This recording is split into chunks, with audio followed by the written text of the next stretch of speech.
If you're planning a trip to Vietnam, there is one thing you need to get right, and that is your visa. Because if you type Vietnam e-visa into Google right now, there's a high chance you'll end up on the wrong website, and this happens to a lot of people. And you may overpay or even worse, get stopped at immigration. Today, I'm going to walk you through the official Vietnam e-visa website, step by step, and show you exactly what to do right and what to avoid.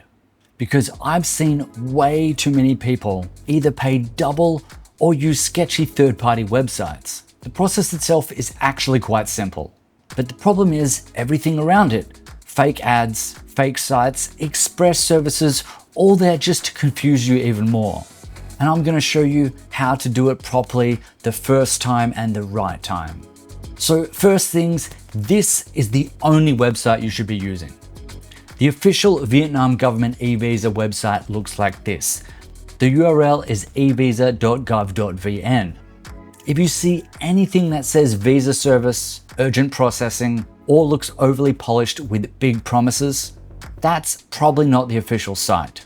Now look, they're not always scams, but they are middlemen. And you're paying extra for something you can do in just under 10 minutes. Okay, so once you're on the official site, press apply now and you'll land on this form.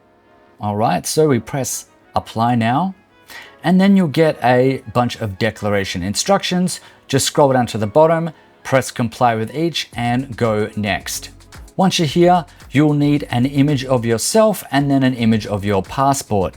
Make sure it fits the standards here that they say and that it's under 2 MB. Make sure to follow all the instructions: straight face, no hat, no glasses, formal clothes, white background. You don't need to go to an official passport photo center or anything like that. You can actually do it yourself, and I have done that many times. All right, so here's an example of my headshot. And then once you've uploaded your passport, it will do a little face comparison and it will say what the match is. And look, mine says 80% and that is a-okay. So don't stress too much about that. Then once you scroll down, you'll just fill in your details, your last name, your first and middle name, date of birth, sex, nationality. Don't forget to put in your ID information, your email. Now, obviously, I'm not going to show you these things on screen. Then once you've done that, scroll down and it's going to ask you a bunch more questions. Have you ever used any other passports to enter Vietnam? Maybe you have a dual citizenship and maybe you've entered on another passport in the past. Anyway, I'm just going to click no. I've always entered on my Australian passport, even though I have two. Then it will ask you, do you have multiple nationalities? In the case like me, I said yes. Then it will simply just ask me for my nationality. Other than that, pretty straightforward.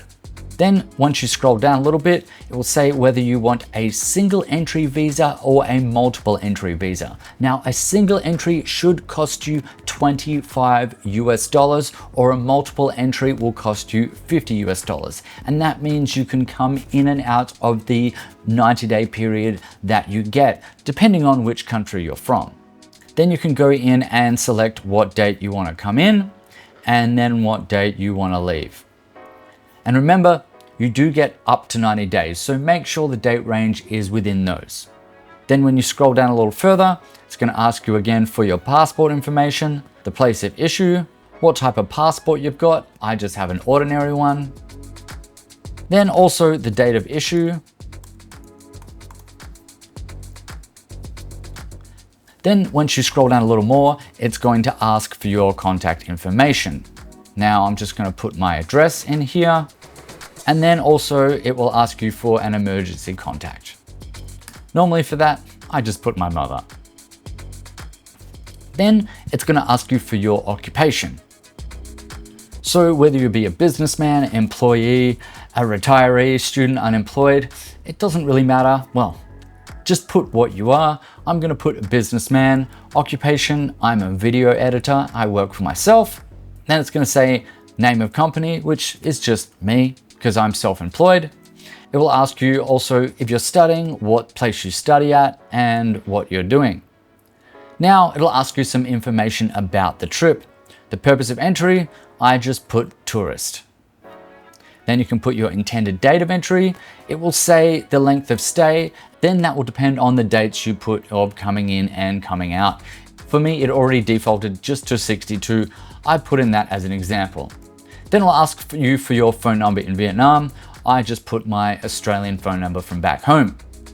Then another thing, it will ask you for an address in Vietnam. So what you can do is, if you don't have one, you could just go on booking.com. If you're not exactly sure where you're staying yet, you can just make a booking that's free to cancel, get that address, and they'll ask you for your province and city.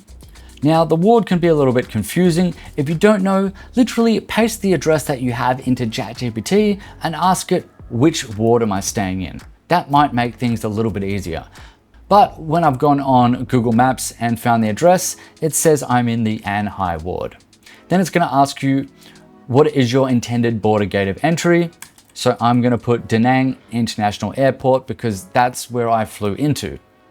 And then it will also ask you for your gate of exit.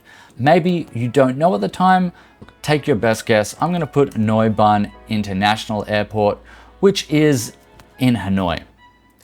Then it's going to have a little button here, committed to declare temporary residence. You have to tick that. Then we scroll down, it'll ask you some other questions. Are you contact any agencies or organizations while you are here? Maybe you do plan to come and work, and maybe you do plan to become an English teacher or something, and in that case, you might put their details. But for the purpose of tourism, I've just put no. Then it does ask you, have you been in Vietnam in the last year? Which I have, so I'll tick yes, and then it will ask me for the date that I was last in. Now, maybe you've been to Vietnam multiple times.